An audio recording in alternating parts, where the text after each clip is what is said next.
إله إلا الله وحده لا شريك له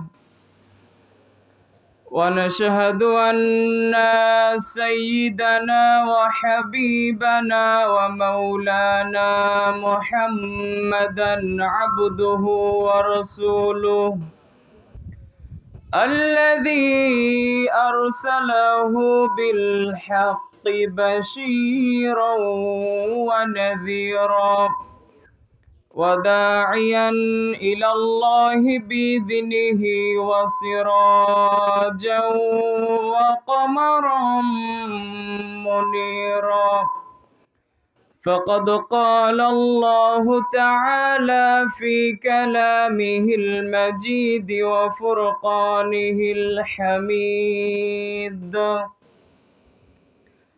أعوذ بالله من الشيطان الرجيم بسم الله الرحمن الرحيم يسألك الناس عن الساعة قل إنما علمها عند الله وما يدريك لعل الساعة تكون قريبا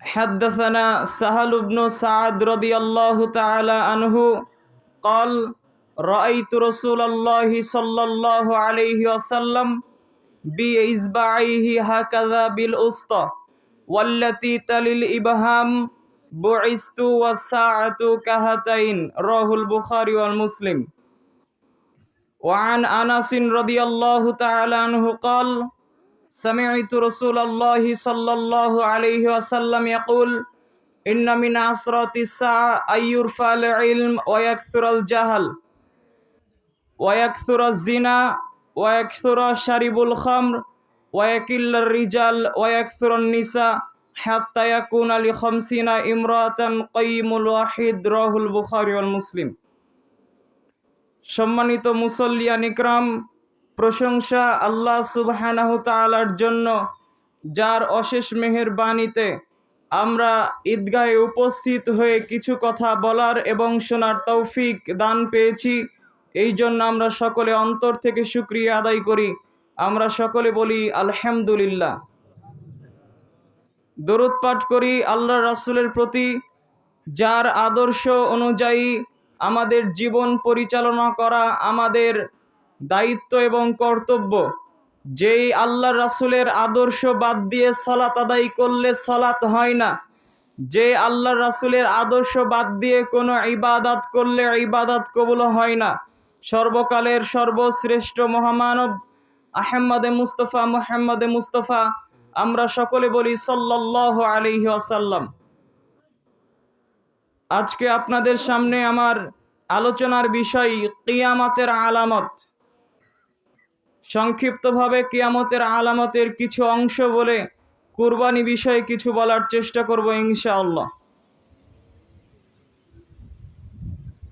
আপনারা সকলে এই বিষয়ে একমত হবেন যে আমরা পৃথিবীতে চিরকাল বসবাসের জন্য আসি নাই। আমরা পৃথিবীতে চিরকাল থাকার জন্য আসি নাই, একদিন আমাদেরকে চলে যেতে হবে। আমরা যদি লক্ষ্য করি, পূর্বের যারা বড় বড় কাফির ছিল, যারা বড় বড় মুশরিক ছিল, ফেরাউন, নমরুদ, কারুন, এরা সকলে চলে গিয়েছে। পূর্বের যারা নেক বান্দা ছিল, নবী রাসূল, সকলে চলে গিয়েছে। নাকি আছে? নেই, চলে গিয়েছে। একদিন সকলকে চলে যেতে হবে। আমাদের সামনে মনোমুগ্ধকর এত সুন্দর পৃথিবী, এত বিশাল বিশাল পাহাড়, এত হৃদয়গ্রাহী দৃশ্য, এগুলো কি চিরকাল থাকবে নাকি ধ্বংস হয়ে যাবে? ধ্বংস হয়ে যাবে। এই জন্য ইবনে উমর রাদিয়াল্লাহু তাআলা আনহু বলেন, আখাযা রাসূলুল্লাহ সাল্লাল্লাহু আলাইহি ওয়াসাল্লাম বিমানকিবাই, রাসূল সাল্লাল্লাহু আলাইহি ওয়াসাল্লাম আমার কাঁধ ধরলেন। কাঁধ ধরে আল্লাহ রাসূল বলছেন, কুং ফিদ দুনিয়া কান্নাকা গরিবুন আও আবিরু সাবিল, তুমি দুনিয়াতে একজন অপরিচিত মানুষের মতো অথবা একজন পথিকের মতো বাস করো। একজন মুসাফির তার দীর্ঘ সফরের কোনো একটা অংশে যেমন একটি গাছের নিচে বিশ্রাম নেয়, আমাদের জীবনটা হলো অনুরূপ। এই জন্য আল্লাহ রাসূল বলছেন, দুনিয়াতে তুমি অপরিচিত ব্যক্তির মতো অথবা মুসাফিরের মতো বসবাস করো, কিন্তু আমাদেরকে দেখে মনে হয় আমরা পৃথিবীতে একেবারে চিরস্থায়ীভাবে এসেছি, আমরা কোনোদিন মৃত্যুবরণ করব না।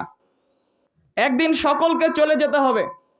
তো রাসূল সাল্লাল্লাহু আলাইহি ওয়াসাল্লাম যখন এই কথাগুলি মানুষের মাঝে প্রচার করতে লাগলেন যে একদিন কিয়ামত হবে, এই দুনিয়া শেষ নয়, আরেক জীবন রয়েছে, চিরস্থায়ী জীবন রয়েছে, তখন রাসূল সাল্লাল্লাহু আলাইহি ওয়াসাল্লামকে প্রশ্ন করা হলো যে আচ্ছা মুহাম্মদ সাল্লাল্লাহু আলাইহি সাল্লাম, তুমি যে কিয়ামতের কথা বলছো যে পৃথিবী ধ্বংস হয়ে যাবে, আবার আমাদেরকে পুনরায় জীবিত হতে হবে, তো এই কিয়ামত কবে হবে? কিয়ামত কবে হবে এটা জানে কে? আল্লাহ। তো আল্লাহ রাসূলকে যখন জিজ্ঞাসা করা হলো কিয়ামত কবে হবে, আল্লাহ সুবহানাহু ওয়া তাআলা এর জবাব দিয়ে বলছেন, ইয়াসআলুকান নাসু আনিস সাআহ, মুহাম্মদ সাল্লাল্লাহু আলাইহি ওয়াসাল্লাম, মানুষেরা আপনাকে জিজ্ঞাসা করে যে কিয়ামত কবে হবে। কুল ইন্নামা ইলমুহা ইনদাল্লাহ, আপনি মানুষদের বলে দেন যে কিয়ামতের জ্ঞান একমাত্র কার নিকটে রয়েছে? আল্লাহর নিকটে রয়েছে। পৃথিবীর কোনো মানুষ জানে না যে কিয়ামত কবে হবে। এই জন্য পৃথিবীর কোনো আলেম হোক, কোনো খতিব হোক, সে বলার অধিকার রাখে না যে 27 সালে 30 সালে কিয়ামত হবে। কিয়ামত কবে হবে এটা আমরা কেউ জানি না। আমরা কেউ কি জানি? কিন্তু আল্লাহ রাসূল সাল্লাল্লাহু আলাইহি ওয়াসাল্লামের হাদিসের মধ্যে কিয়ামতের নিদর্শনগুলি বর্ণিত হয়েছে যে এই নিদর্শন যখন প্রকাশ পাবে তখনই কিয়ামত হবে। কিয়ামত কবে হবে এটা আমরা কেউ জানি না, কিন্তু কিয়ামতের নিদর্শন কোরআন এবং হাদিসে বর্ণিত হয়েছে কিনা, আজকে আমরা সেই নিদর্শনগুলি থেকে আলোচনা করার চেষ্টা করব ইনশাআল্লাহ। প্রথমে মনে রাখবেন কিয়ামতের নিদর্শন দুই ভাগে বিভক্ত। এক ভাগ কিয়ামতের বড় আলামত, দ্বিতীয় ভাগ কিয়ামতের ছোট ছোট আলামত। কিয়ামতের ছোট ছোট আলামতের কিছু অংশ নিয়ে আপনাদের সামনে আলোচনা করব ইনশাআল্লাহ। তাহলে কিয়ামতের আলামত কয় ভাগে বিভক্ত? কথা বলেন। দুই ভাবে। এক নাম্বার বড় বড় আলামত, যেই বড় বড় আলামত আলেমরা বলে থাকেন 10টি, যে আলামতগুলি এখনো প্রকাশ পায়নি। ছোট ছোট আলামতের অধিকাংশ আলামতগুলি আমাদের মাঝে প্রকাশ পেয়ে গিয়েছে, তার কিছু অংশ তুলে ধরবো, তখন বুঝতে পারবেন ইনশাআল্লাহ। কিয়ামতের আলামতের আলোচনায় আপনাদের জন্য আজকের আলোচনা থাকবে কিয়ামতের পূর্বে সামাজিক অবস্থা, কিয়ামতের পূর্বে নেতৃত্ব পর্যায়ের অবস্থা, কিয়ামতের পূর্বে অর্থনৈতিক অবস্থা ইনশাআল্লাহ। কিয়ামতের পূর্বে সামাজিক অবস্থা আলোচনা করার পূর্বে আপনাদের সামনে আলোচনা করব কিয়ামতের প্রথম 3টি আলামত কি। কিয়ামতের 1 নাম্বার আলামত হলো রাসূল সাল্লাল্লাহু আলাইহি ওয়াসাল্লামের জন্ম। কিয়ামতের 1 নাম্বার আলামত কি? কথা বলেন। রাসূল সাল্লাল্লাহু আলাইহি ওয়াসাল্লামের জন্ম। আল্লাহ রাসূল সাল্লাল্লাহু আলাইহি ওয়াসাল্লাম বলছেন, বুখারী এবং মুসলিমে হাদিসটি এসেছে, সাহাল ইবনে সাদ রাদিয়াল্লাহু তাআলা আনহু বলেন, রাআইতু রাসূলুল্লাহি সাল্লাল্লাহু আলাইহি ওয়াসাল্লাম বিইসবাইহি হাকাযা ওয়াল্লাতী তালিল ইবহাম। সাহাল ইবনে সাদ রাদিয়াল্লাহু তাআলা আনহু বলেন, আমি আল্লাহর রাসূল সাল্লাল্লাহু আলাইহি ওয়াসাল্লামকে দেখেছি, তিনি তর্জনী এবং মধ্যমা আঙ্গুল দেখিয়ে বলছেন, আমার এবং কিয়ামতের মাঝে সময়ের ব্যবধান হলো এই 2 আঙ্গুলের মধ্যবর্তী ফাঁকা জায়গা। এই 2 আঙ্গুলের মধ্যবর্তী ফাঁকা জায়গা 1 বছরের পথ। 1 বছরের পথ। আপনারা কথা বুঝতে পারেননি। এই 2 আঙ্গুলের মধ্যবর্তী ফাঁকা জায়গা 1 বছরের পথ, 1 মাসের পথ, 1 দিনের পথ, 10 কিলোমিটার, 1 কিলোমিটার, কিছুই নয়। আল্লাহ রাসূল বলছেন, আমি এবং কিয়ামতের মধ্যবর্তী সময়ের ব্যবধান হলো এই 2 আঙ্গুলের মধ্যবর্তী ফাঁকা জায়গা। অথচ আল্লাহ রাসূলের জন্ম হওয়া আজ থেকে প্রায় 1450 বছর হলো। কিয়ামত কবে হবে একমাত্র জানে কে? আল্লাহ সুবহানাহু ওয়া তাআলা। তাহলে কিয়ামতের 1 নম্বর আলামত কি? রাসূল সাল্লাল্লাহু আলাইহি ওয়াসাল্লামের জন্ম। কিয়ামতের 2য় নম্বর আলামত আল্লাহ রসুল সাল্লাল্লাহু আলাইহি ওয়াসাল্লামের ইন্তিকাল। মুহাম্মদ সাল্লাল্লাহু আলাইহি ওয়াসাল্লাম তিনি কি দুনিয়াতে রয়েছেন নাকি দুনিয়ার জীবন ছেড়ে কবরের জীবনে গিয়েছেন? কবরের জীবনে গিয়েছেন। তাহলে কিয়ামতের দ্বিতীয় নম্বর আলামত জানা গেল। আর কিয়ামতের তৃতীয় নম্বর আলামত হলো চাঁদ দ্বিখণ্ডিত হয়ে যাওয়া। চাঁদ দ্বিখণ্ডিত হয়েছে কি হয় নাই? হয়েছে। আল্লাহ সুবহানাহু ওয়া তাআলা বলছেন সূরাতুল কমার, ইকতারাবাতিস সাআতু শাক্কাল কমার, কিয়ামত অতি সন্নিকটে, চাঁদ দ্বিখণ্ডিত হয়ে গিয়েছে। আব্দুল্লাহ ইবনে আব্বাস রাদিয়াল্লাহু তাআলা আনহু বলেন, মক্কার মুশরিকরা যখন আল্লাহ রাসূলকে জিজ্ঞাসা করলো, মুহাম্মদ সাল্লাল্লাহু আলাইহি ওয়াসাল্লাম যদি তুমি সত্য হয়ে থাকো তাহলে চাঁদ দ্বিখণ্ডিত করে দেখাও। সেই সময় ছিল পূর্ণিমান রাত্রি। সেই মুশরিকদের কথা শুনে রাসূল সাল্লাল্লাহু আলাইহি ওয়াসাল্লাম আল্লাহর নিকটে দোয়া করতে থাকলেন। কিছুক্ষণের মধ্যে চাঁদ ভেঙে দ্বিখণ্ডিত হয়ে গিয়েছিল।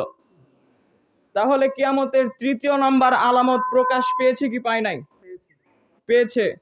আল্লাহ সুবহানাহু ওয়া তাআলা বলছেন, যখন চাঁদ দ্বিখণ্ডিত হয়ে গেল, এই নিদর্শন ওই মুশরিকরা দেখেছিল কি দেখে নাই? দেখার পরেও আল্লাহ তাআলা বলছেন, ওয়া ইয়ারাউ আয়াতাই ইউরিদু ওয়া ইয়াকুলু সিহরুম মুস্তামির। তারা যদি কোনো নিদর্শন দেখে, চাঁদ দ্বিখণ্ডিত হয়ে গেল, এই নিদর্শন যদি তারা দেখে, দেখার পরেও তারা বলে সিহরুম মুস্তামির, এটা হলো চলমান একটা জাদু ছাড়া কিছু নয়। এত নিদর্শন দেখার পরেও তারা কি বলল? এটা একটা চলমান জাদু। এই জন্য যেই সকল মানুষেরা অন্ধভাবে কোনো কিছুর অনুসরণ করে, যেই সকল মানুষেরা গোমরাইভাবে কোনো কিছুর অনুসরণ করে, তাদের সামনে শত যুক্তি আর কোরআন হাদিসের দলিল পেশ করলেও তারা মানতে পারে না। কেননা তারা অন্ধভাবে অনুসরণ করছে অথবা গোমরাইভাবে অনুসরণ করছে। তাহলে আমরা জানলাম কিয়ামতের প্রথম তিনটি আলামত। এবার আপনারা উত্তর দিবেন কিয়ামতের প্রথম তিনটি আলামত কি কি? কিয়ামতের এক নম্বর আলামত রাসূল সাল্লাল্লাহু আলাইহি ওয়াসাল্লামের জন্ম। দ্বিতীয় নম্বর আলামত রাসূল সাল্লাল্লাহু আলাইহি ওয়াসাল্লামের ইন্তিকাল। তৃতীয় নম্বর চাঁদ দ্বিখণ্ডিত হয়ে যাওয়া। এবার আসুন সামাজিক অবস্থা। আবু হুরায়রা রাদিয়াল্লাহু তাআলা আনহু বলেন, রাসূল সাল্লাল্লাহু আলাইহি ওয়াসাল্লাম বলেছেন, লাতুনতাকাউন্না কামা ইউনতাকাত তামরু মিন আগফালিহি। তোমাদেরকে কল্যাণ থেকে খালি করা হবে যেমন ভাবে খেজুরকে ব্যাগ থেকে ঝেড়ে ফেলা হয়। খেজুরকে যেমন ব্যাগ থেকে ঝেড়ে ফেলা হয়, পৃথিবীর মানুষ তোমাদেরকে কল্যাণ থেকে খালি করা হবে। ফালিয়াযহাবান্না খিয়ারুকুম, তোমাদের মধ্য থেকে ভালো মানুষগুলো চলে যাবে। ওয়ালা ইয়াবকায়ান্না শিরারুকুম, তোমাদের মধ্যে খারাপ মানুষগুলো অবশিষ্ট থেকে যাবে। এই কথা আল্লাহ রাসূল সাল্লাল্লাহু আলাইহি ওয়াসাল্লাম অন্য হাদিসে এইভাবে বলছেন, ইয়াযহাবুস সালিহুনা আউয়ালু ফাল আউয়ালু ওয়া তাবকা হুফালাতুন কাহুফালাতুশ শাইরি আওয়াত তামরি লা ইউবালিহুমুল্লাহু বালাতান। আর তোমাদের মধ্যে ভালো মানুষগুলো তাড়াতাড়ি চলে যাবে, আর খারাপ মানুষগুলো অনুরূপভাবে থেকে যাবে, যেমনভাবে খেজুর এবং জবের চিটা অবশিষ্ট থেকে যায়।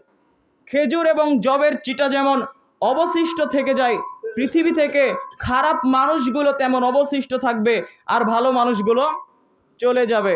যখন পৃথিবীতে খারাপ মানুষেরা অবস্থান করবে, তখন পৃথিবীর অবস্থা ভালো হবে নাকি খারাপ হবে? কেমন খারাপ হতে পারে? এবার আসবে এক নাম্বার, পৃথিবীতে হত্যাকাণ্ড বেশি হয়ে যাবে। কিয়ামতের আলামত, পৃথিবীতে হত্যা বেশি হয়ে যাবে। হাদিসটি ইবনে মাজায় এসেছে। আবু মুসা রাদিয়াল্লাহু তাআলা আনহু বলেন, রাসূল সাল্লাল্লাহু আলাইহি ওয়াসাল্লাম বলেছেন, ইন্না বাইনা ইয়াদাইহি সাআতি লাহারজুন, কিয়ামতের পূর্বে হারাজ বেশি হয়ে যাবে। তখন সাহাবীরা জিজ্ঞাসা করল, ইয়া রাসূলুল্লাহ, হারাজ কি জিনিস? আল্লাহ রাসূল বললেন, আল কাতলু, হারাজ শব্দের অর্থ হলো হত্যা। কিয়ামতের পূর্বে হত্যা বেশি হয়ে যাবে। ফাকালা বা'দুল মুসলিমিনা, ইয়া রাসূলুল্লাহ, ইন্না নাকতুলুল আনা ফিল আমিল ওয়াহিদি মিনাল মুশরিকিনা কাযা ওয়া কাযা। তখন কিছু মুসলিম সাহাবা একরাম রাদিয়াল্লাহু আনহুম আল্লাহ রাসূলকে জিজ্ঞাসা করল, ইয়া রাসূলুল্লাহ, আমরা তো এক বছরে যুদ্ধক্ষেত্রে অসংখ্য মুশরিকদের হত্যা করে থাকি। তখন আল্লাহ রাসূল বললেন, লাইসা বিকাতলিল মুশরিকিন, একজন মুশরিককে হত্যা করা নয়, ওয়ালাকিন্না ইয়াকতুলু বা'দুকুম বা'দ, বরং তোমরা একজন আরেকজনকে হত্যা করবে। একজন মুসলমান আরেকজন মুসলমানকে হত্যা করবে। রাসূল সাল্লাল্লাহু আলাইহি ওয়াসাল্লাম যখন বলেছেন কিয়ামতের পূর্বে হত্যা বেশি হয়ে যাবে, তখন সাহাবায়ে কেরাম রাদিয়াল্লাহু আনহুম উনারা মনে করেছেন যে আমরা তো এক একটা যুদ্ধে অসংখ্য মুশরিকদের হত্যা করে থাকি, তাহলে এই হত্যা কি সেই হত্যা? তখন আল্লাহ রাসূল বললেন, না, কিয়ামতের পূর্বে এই হত্যা নয়, বরং তোমরা একজন আরেকজনকে হত্যা করবে, একজন মুসলমান আরেকজন মুসলমানকে হত্যা করবে।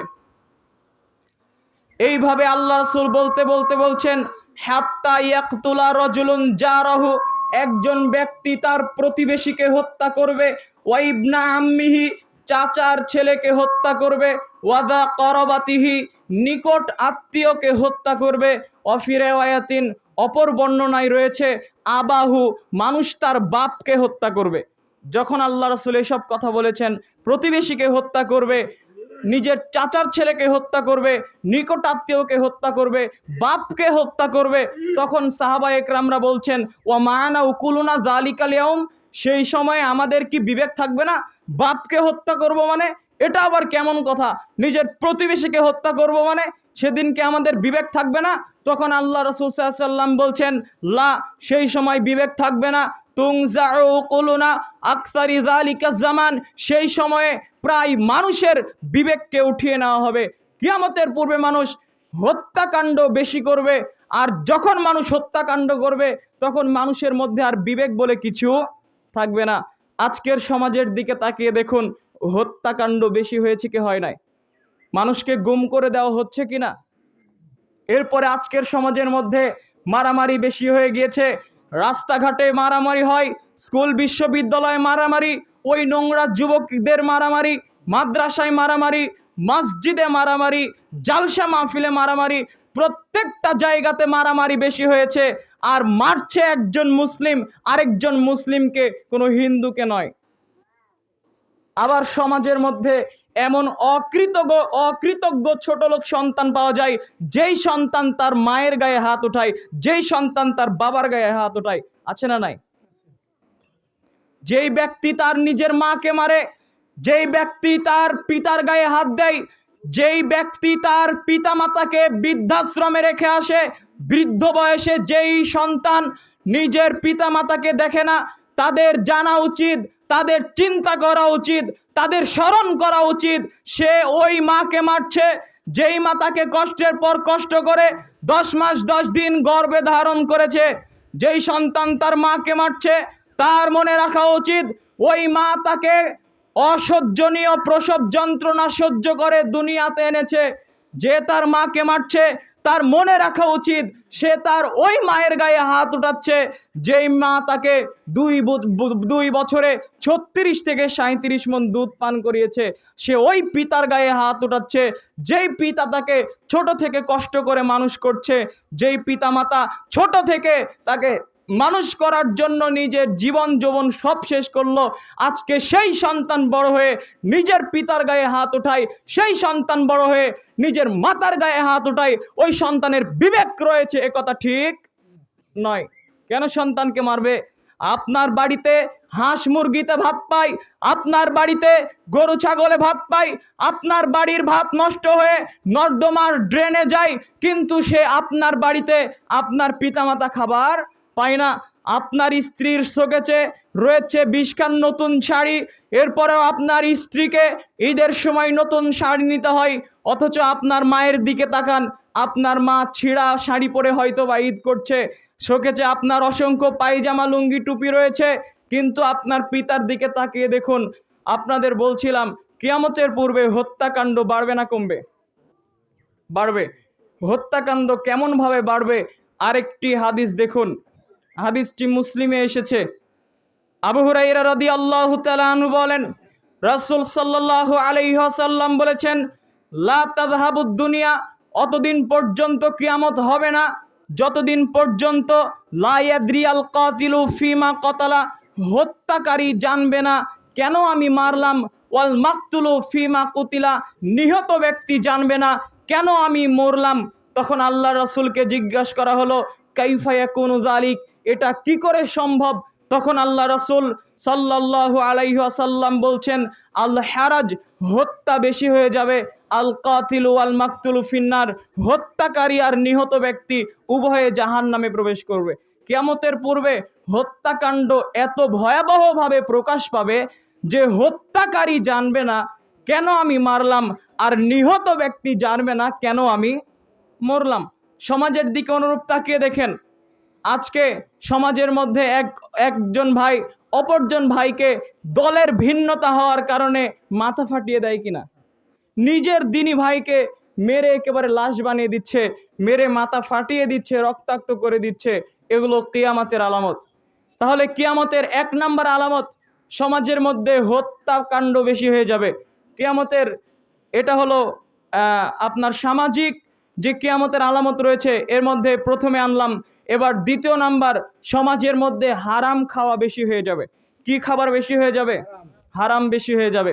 বুখারীতে হাদিস এসেছে, আবু হুরায়রা রাদিয়াল্লাহু তাআলা আনহু বলেন, রাসূল সাল্লাল্লাহু আলাইহি ওয়াসাল্লাম বলেছেন, ইয়াতি আলান নাসি জামানুন, অচিরেই মানুষের মধ্যে এমন যুগ চলে আসবে, লা ইউবালিল মারই আখাযা মিনহু আমিনাল হালালি আমিনাল হারাম, যখন তখন শুধু মানুষেরা অর্থ সম্পদ উপার্জন করবে, আরো লাগবে আরো লাগবে, মানুষ শুধু অর্থ সম্পদ উপার্জন করবে, কিন্তু মানুষেরা দেখবে না আমি যা উপার্জন করলাম আমিনাল হালালি আমিনাল হারাম, তা হালাল উপার্জন করলাম নাকি তা হালাল উপার্জন করলাম। মানুষ শুধু কি করবে? অর্থ উপার্জন করবে। আজকের সমাজের দিকেও তাকিয়ে দেখুন, আমার পাশের ভাই 5 তলা বিল্ডিং করেছে, আমারও প্রতিযোগিতা, আমাকেও 5 তলা বিল্ডিং করতে হবে। আমার ভাইয়ের ব্যাংকে 5 লক্ষ টাকা ব্যাংক ব্যালেন্স রয়েছে, আমাকেও করতে হবে। কিন্তু মানুষ চিন্তা করছে না যে আসলে আমি যা উপার্জন করছি তা হালাল পন্থায় উপার্জন করছি নাকি হারাম পন্থায় উপার্জন করছি। আপনাদের গতবার বলেছিলাম আশ্চর্য ব্যবসা, সুদের ব্যবসা। 1 লক্ষ টাকা 1 কোটি টাকা ব্যাংকে রেখেছেন, আপনি 10 বছর পরে গিয়ে দেখছেন 1 লক্ষ টাকা 2 লক্ষ হয়ে গিয়েছে। এটা কি আশ্চর্য ব্যবসা কিনা? এটা কি হালাল নাকি হারাম? হারাম। আপনি সেই সুদের টাকা দিয়ে কুরবানি কিনে আপনি বড়াই করছেন আর মনে করছেন আজকে এবার আমি গ্রামের মধ্যে সবচাইতে বড় খাসি কুরবানি দিয়েছি, আমার খাসির দাম 1 লক্ষ টাকা। ইবাদত কি অত সহজ? আপনি সুদ খাচ্ছেন, ঘুষ খাচ্ছেন, সুদের টাকা, বনের জমি মেরেছেন, যাবতীয় হারাম টাকা দিয়ে কুরবানি করে মনে করছেন ইবাদত কবুল হয়ে গেল। এ কথা ভুল। কেননা আল্লাহ রাসূল বলছেন, ইন্নাল্লাহা তাইয়্যিব, আল্লাহ হচ্ছেন পবিত্র, লা ইয়াকবালু ইল্লা তাইয়্যিবা, তিনি পবিত্র ছাড়া গ্রহণ করেন না। এরপরে আল্লাহ রাসূল সাল্লাল্লাহু আলাইহি ওয়াসাল্লাম একজন ব্যক্তির উদাহরণ দিতে গিয়ে বলছেন, যাকারার রাজুলি ইউতিলু সাফারা, একজন ব্যক্তি সফরে রয়েছে। কোথায় রয়েছে? সফরে রয়েছে। এরপরে তার চুলগুলিও ধুলামালি, নিজের শরীরে ধুলামালি লেগে আছে।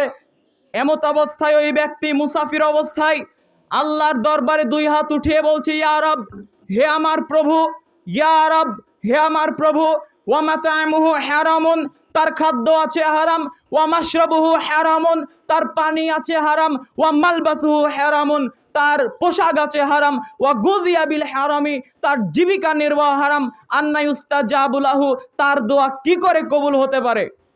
অর্থাৎ কোনো ব্যক্তির যদি পোশাক হারাম হয়, কোনো ব্যক্তির যদি রুজি হারাম হয়, কোনো ব্যক্তির যদি পানি হারাম হয়, ওই ব্যক্তি যতই সালাত আদায় করুক, যতই কুরবানি করুক, আপনার যতই দান সাদকা করুক, যাই করুক না কেন, 50 বার হজ করুক, এরপরে ওই ব্যক্তির কোনো ইবাদত আল্লাহর দরবারে কবুল হবে না।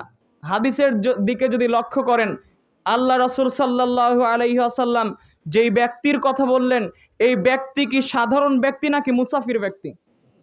মুসাফির ব্যক্তি। আর আমরা জানি কয় শ্রেণীর মানুষের দোয়া ফেরত দেওয়া হয় না? বলেন, 3 শ্রেণীর। তার 1 শ্রেণীর মানুষ হলো মুসাফির। মুসাফির যা দোয়া করবে আল্লাহ তাআলা সেটাই কবুল করবে। তো আল্লাহ রাসূল সাল্লাল্লাহু আলাইহি ওয়াসাল্লাম মুসাফির ব্যক্তির কথা উল্লেখ করলেন, কারণ যে মুসাফির তার দোয়া কবুল হয়ে যায়, তার দোয়া কবুল হয়ে যায়। কিন্তু কোনো মুসাফিরও যদি আল্লাহর দরবারে কবুল করে, তার যদি খাদ্য হারাম থাকে, তার যদি পানি, পোশাক, জীবিকা হারাম থাকে, তার দোয়া আল্লাহর দরবারে কবুল হবে না। তাহলে ইবাদত কবুলের পূর্বে আমাদেরকে লক্ষ্য রাখতে হবে আমাদের ইবাদত যে আমরা করছি, এই ইবাদত কবুলের একটি শর্ত হলো আমাদেরকে হালাল রুজি খেতে হবে, হারাম রুজি খেলে হবে না। আর আজকে আমাদের যে দুনিয়ার আয় রোজগার, আল্লাহ রাসূল সাল্লাল্লাহু আলাইহি ওয়াসাল্লাম বলছেন,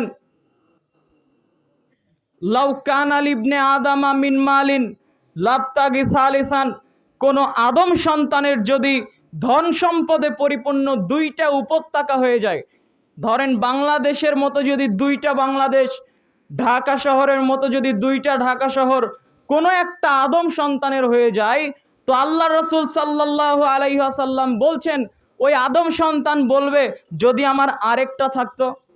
এই জন্য আল্লাহ রাসূল বলছেন ওয়ালাইয়াম আলু জৌফা ইবনে আদম ইল্লা তুরাব, আদম সন্তানের পেট পরিপূর্ণ হবে না মাটি ছাড়া। দুনিয়াতে থাকলে আরো টাকা পয়সা অর্জন করতে হবে, আরো উপার্জন করতে হবে, আরো উপার্জন করতে হবে, এটা শুধু মানুষের চাহিদা। এই চাহিদা শেষ হবে কখন? কবরে গিয়ে শেষ হবে। যখন মাটির মধ্যে চলে যাব তখন আদম সন্তান বলবে যে আমার যথেষ্ট হয়েছে, আর লাগবে না। সম্মানিত উপস্থিতি, আমি আপনাদেরকে এই কথা বুঝাতে চাইনি যে আপনি অর্থ সম্পদ উপার্জন ছেড়ে দিয়ে শুধু ইবাদত করুন। আইয়ুব আলাইহিস সালাম, আপনারা জানেন কি না? আইয়ুব আলাইহিস সালাম যিনি দীর্ঘদিন কষ্টের মধ্যে ছিলেন, এরপরে তিনি একদিন গোসল করছেন, তো তার ওপরে স্বর্ণের টিড্ডি পাখি এসে পড়ছে। কিসের পাখি পড়ছে? স্বর্ণের পাখি। তো আইয়ুব আলাইহিস সালাম সেই পাখিগুলো নিয়ে নিজের কাপড়ের মধ্যে ভরছেন। তখন আল্লাহ তাআলা ডাক দিয়ে বলছেন, হে আইয়ুব, আমি কি তোমাকে এগুলো থেকে মুখাপেক্ষীহীন করি নাই? তখন আইয়ুব আলাইহিস সালাম বলছেন, হ্যাঁ, তুমি আমাকে এগুলো থেকে মুখাপেক্ষীহীন করেছো, এ কথা ঠিক, কিন্তু আমি তোমার রহমত থেকে মুখাপেক্ষীহীন নয়। এই যে পাখিগুলো আসছে কার রহমত? এই জন্য তিনার যতই সম্পদ থাক তিনি আরো পাখি কি করছেন? নিজের মধ্যে নিয়ে নিচ্ছেন। তো যদি হালাল পন্থায় অর্থ উপার্জন করার সুযোগ আসে, সেই সুযোগ মিস করা যাবে না। হালাল পন্থায় আপনি বহু উপার্জন করেন, কোনো সমস্যা নেই, কিন্তু হারামের দিকে যাওয়া যাবে না।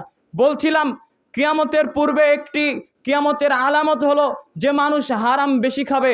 আজকে সমাজের সাথে এই হারাম খাওয়া মিলছে নাকি মিলেনি? মিলে যাচ্ছে। এরপরে কিয়ামতের আরেকটি আলামত দেখুন, একটি হাদিসে কয়েকটি আলামত বর্ণিত হয়েছে।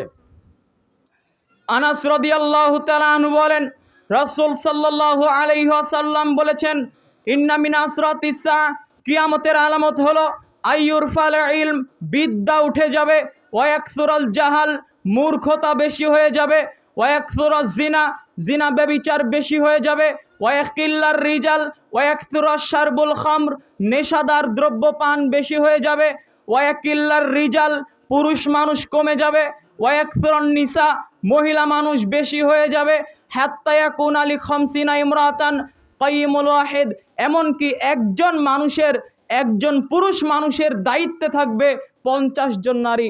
হাদিস বুখারী মুসলিম। এই হাদিসে কয়েকটি কিয়ামতের আলামত বর্ণিত হয়েছে। তার একটি আলামত হলো বিদ্যা উঠে যাবে, মূর্খতা বেড়ে যাবে।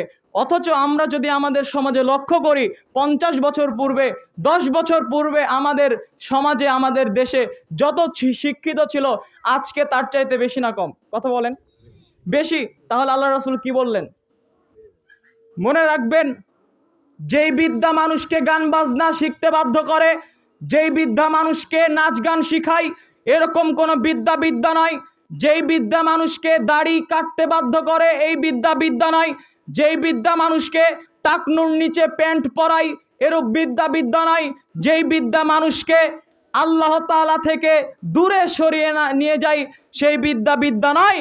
যেই বিদ্যা ওই নোংরা যুবককে নোংরাভাবে চুল কাটতে বাধ্য করেছে, যেই বিদ্যা মানুষকে আজকে অশ্লীল ভিডিও দেখায়, সেই বিদ্যা কখনো বিদ্যা হতে পারে না।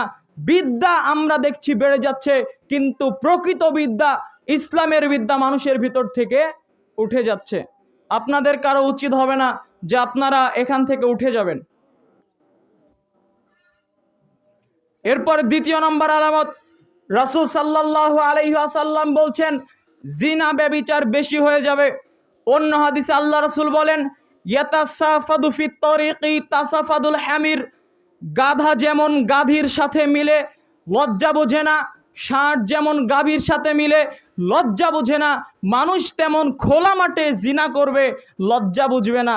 তখন আল্লাহ রাসূল সাল্লাল্লাহু আলাইহি ওয়াসাল্লাম আল্লাহ রাসূলকে বলা হলো, ইন্না যালিকা লাকাইন, এটা কি সম্ভব?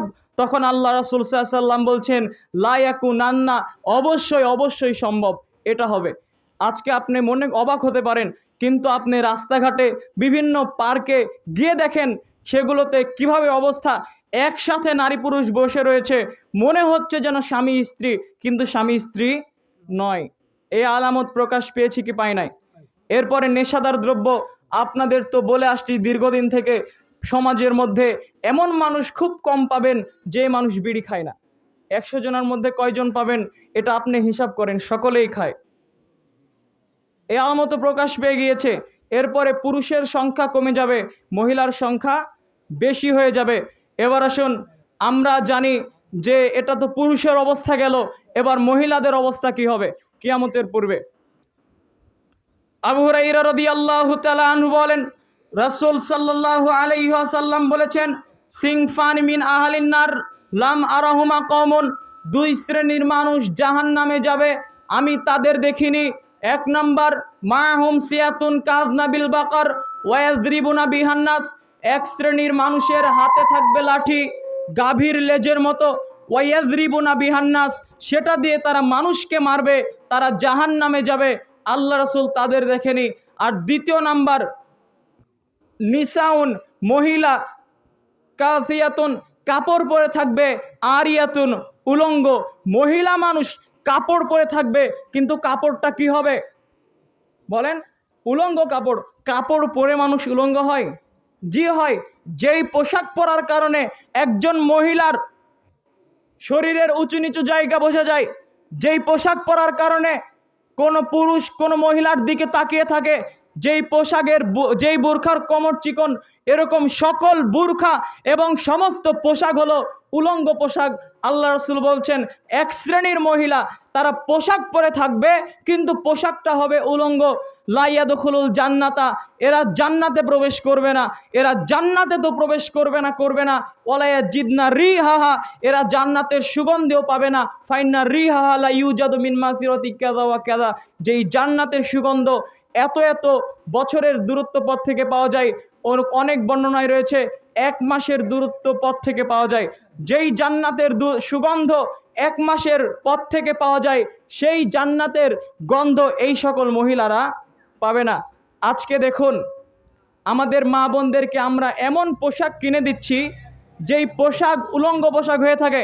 আপনারা আজকে বাড়ি গিয়ে লক্ষ্য করবেন যে ঈদের সময় নিজের স্ত্রীকে অথবা নিজের মেয়েকে যেই পোশাক কিনে দিয়েছেন, সেই পোশাক উলঙ্গ পোশাক কিনা। এটা গেল সামাজিক অবস্থা।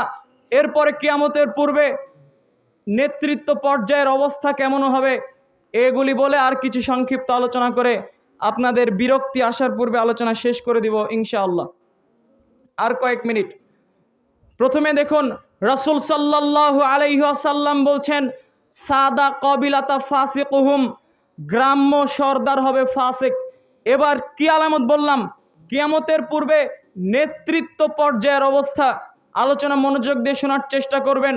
রাসূল সাল্লাল্লাহু আলাইহি ওয়াসাল্লাম বলছেন, সাদা কবিলাতা ফাসিকুহুম, গ্রাম্য সর্দার হবে ফাসিক, ওয়া জাইমুল কওমি আরযালুহুম, আর দেশের নেতৃত্ব দিবে সবচাইতে নিকৃষ্ট ব্যক্তি। এটা কি আমার কথা না আল্লাহ রাসূলের কথা? আল্লাহ রাসূলের কথা। এরপরে আবু হুরায়রা রাদিয়াল্লাহু তাআলা আনহু বলেন, রাসূল সাল্লাল্লাহু আলাইহি ওয়াসাল্লাম বলেছেন, অচিরেই মানুষের মধ্যে প্রতারণার যুগ চলে আসবে। ইউসাদ্দিকু ফিহা কাযিবু, সেই সময় সত্যবাদীকে মিথ্যাবাদী বলা হবে। ওয়া ইউকাযযিবু ফিহা সাদিকু, আর মিথ্যাবাদীকে সত্যবাদী বলা হবে। ওয়া ইউতামানু ফিহাল খাইনু, আর খিয়ানতকারীকে আমানতদার বলা হবে। ওয়া ইউখাওয়ানু ফিহাল আমিনু, আর যারা আমানতদার তাদেরকে খিয়ানতকারী বলা হবে। মানে সমাজটা পুরোটা উল্টে যাবে। ওয়া ইয়ানতিকু ফিহার রুয়াইবিজ, আর ওই সময়ে যারা নেতৃত্ব দিবে তারা হবে রুয়াইবিজ। সাহাবীরা বললেন, ওয়ামা হুয়ার রুয়াইবিজ, রুয়াইবিজ আবার কি জিনিস? আল্লাহ রাসূল বললেন, আর রাজুলু তাফিহু ফি আমরিল আম্মা, নেতৃত্ব দিবে নির্বোধ মানুষ, 3% মানুষেরা নেতৃত্ব দিবে। তাহলে যখন জাতির নেতৃত্ব দিবে, গ্রামের অথবা সমাজের নেতৃত্ব দিবে 3 নম্বর শ্রেণীর মানুষ, তখন কিয়ামত হবে। কিয়ামতের আরো আলামত দেখুন। হুযায়ফা রাদিয়াল্লাহু তাআলা আনহু বলেন, রাসূল সাল্লাল্লাহু আলাইহি ওয়াসাল্লাম বলেছেন, ইন্না মিন আসরাতিস সা, কিয়ামতের আলামত হলো, ইন্না মিন আসরাতিস সা আসাদুন নাস বিদ-দুনিয়া লোকা ইবনে লোকা, ততদিন পর্যন্ত কিয়ামত হবে না যতদিন পর্যন্ত না বেন্যার সন্তান বেন্যা, নিকৃষ্টর সন্তান নিকৃষ্ট শ্রেণী, ইতর শ্রেণীর সন্তান ইতর শ্রেণী, নিকৃষ্টর সন্তান নিকৃষ্ট, যতদিন পর্যন্ত নেতৃত্ব না দিচ্ছে ততদিন পর্যন্ত কিয়ামত হবে না।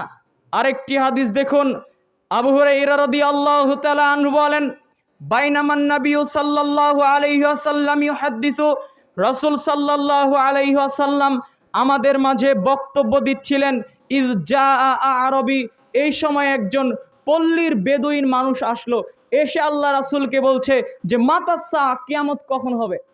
তখন আল্লাহ রাসূল বলছেন, ইযা যুইয়াতিল আমানাহ ফান্তাযিরিস সা, যখন 10-এর সম্পদ আত্মসাৎ করা হবে, যখন বাংলাদেশ ব্যাংকের টাকা লুটপাট করে নিয়ে চলে যাবে, যখন ইসলামী ফাউন্ডেশনের টাকা জুব্বাওয়ালা মানুষ নিয়ে চলে যাবে, তখন কিয়ামত হবে।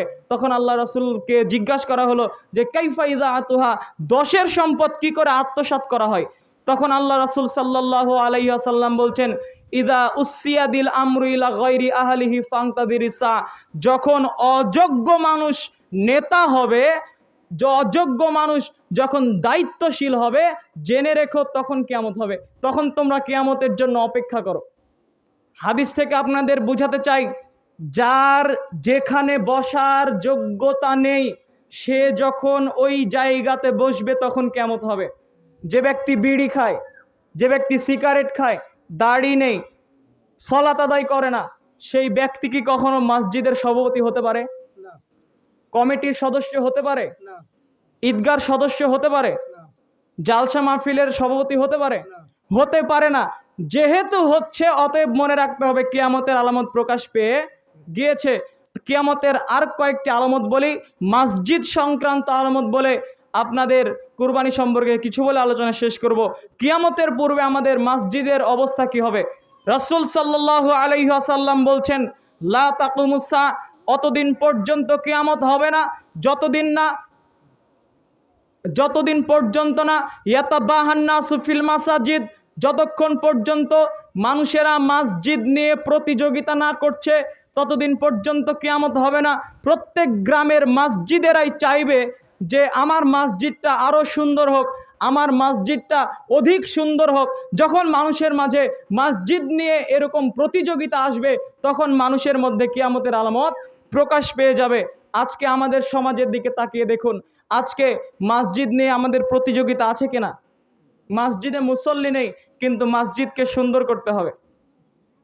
রাসূল সাল্লাল্লাহু আলাইহি ওয়াসাল্লাম বলছেন, লাতু যাখরিফুন্নাহা কামা যাখরাফাতিল ইয়াহুদ ওয়ান নাসারা, তোমরা মসজিদকে ওরকম সৌন্দর্যমণ্ডিত করো না যেমনভাবে ইহুদি নাসারারা সৌন্দর্যমণ্ডিত করে। মসজিদকে অতটাও সৌন্দর্য ঝকঝকে করা যাবে না। সালাতে দাঁড়িয়ে যদি মুসল্লিরা মসজিদের দেওয়ালের দিকে তাকায় তাহলে এরকম সৌন্দর্যমণ্ডিত মসজিদ করা যাবে না। তবে মসজিদকে সুন্দর রাখতে হবে। মসজিদ সুন্দর থাকলো কিন্তু মুসল্লিদের অবস্থা কেমন হবে কিয়ামতের পূর্বে? রাসূল সাল্লাল্লাহু আলাইহি ওয়াসাল্লাম বলছেন, কিয়ামতের পূর্বে ইয়াজমাউনা ফিহি, মানুষেরা মসজিদে, ওয়ায়ুসাল্লুনা ফিল মাসাজিদ, জামাতের সাথে সালাত আদায় করবে, ওয়া লাইসা ফিহিম মুমিন, কিন্তু তাদের মধ্যে একজন ব্যক্তিও মুমিন থাকবে না। আল্লাহ রাসূল বলছেন, কিয়ামতের পূর্বে মানুষেরা মসজিদে জামাতের সাথে সালাত আদায় করবে কিন্তু তাদের মধ্যে কোনো মুমিন বান্দা পাওয়া যাবে না, কোনো মুমিন মুসল্লি পাওয়া যাবে না। এটা হলো কিয়ামতের পূর্বে মুসল্লিদের অবস্থা। মসজিদ সংক্রান্ত আরেকটি কিয়ামতের আলামত হলো, রাসূল সাল্লাল্লাহু আলাইহি ওয়াসাল্লাম বলছেন, আইয়ামুর রাজুলু ফিল মসজিদ, মানুষেরা মসজিদ সমূহে প্রবেশ করবে, লা ইউসাল্লি ফিহা রাকাতাইন, কিন্তু মসজিদে প্রবেশ করে তারা 2 রাকাত সালাত আদায় করবে না। মসজিদে প্রবেশ করলেই সর্বপ্রথম কয় রাকাত সালাত আদায় করতে হয়? 2 রাকাত। এই 2 রাকাত সালাত আদায় না করে মসজিদে বসা যায় না। এটা মসজিদের হক। কিন্তু কিয়ামতের পূর্বে মানুষেরা মসজিদে প্রবেশ করবে কিন্তু 2 রাকাত পড়বে না। আল্লাহ রাসূলের হাদিস। শহরের মসজিদগুলোতে যে দেখুন, আপনাকে দেওয়ার আপনার ভিডিও আপনার লাইট দেওয়া রয়েছে যে লাল বাতি জ্বললে সুন্নাত সালাত ছাড়বেন, সবুজ বাতি জ্বললে সুন্নাত ধরবেন, থাকে কিনা? অথচ আল্লাহ রাসূল বলছেন মসজিদে প্রবেশ করলো 2 রাকাত সালাত আদায় করলো না, এটা হলো কিয়ামতের আলামত। আল্লাহ সুবহানাহু তাআলা আমাদের সকলকে কিয়ামতের আলামত বোঝার তৌফিক দান করুক। আমরা বলি আল্লাহুম্মা আমিন। সংক্ষেপে আপনাদের কুরবানি সম্পর্কে বলি। আপনারা দীর্ঘদিন থেকে, যতদিন থেকে বুদ্ধি হয়েছে তখন থেকে আপনারা কুরবানি বিষয়ে আলোচনা শুনে আসছেন। এই জন্য কর্তৃপক্ষের পক্ষ থেকে আমাকে কিয়ামতের আলামত বিষয়ে আলোচনা করতে বলা হয়েছিল। কিয়ামতের আলামত এরকমভাবে অসংখ্য আলামত রয়েছে।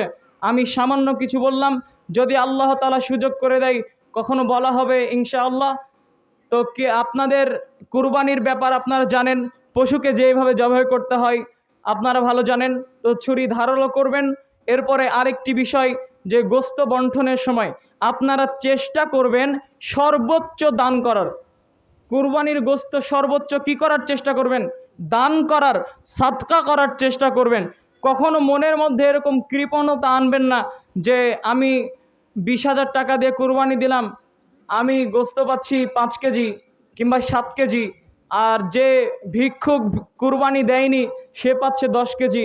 এরকম অন্তরের মধ্যে কখনো কৃপণতা আনবেন না, এরকম আনা যাবে না। কেননা কুরবানি দিচ্ছেন আপনি কি খাওয়ার জন্য?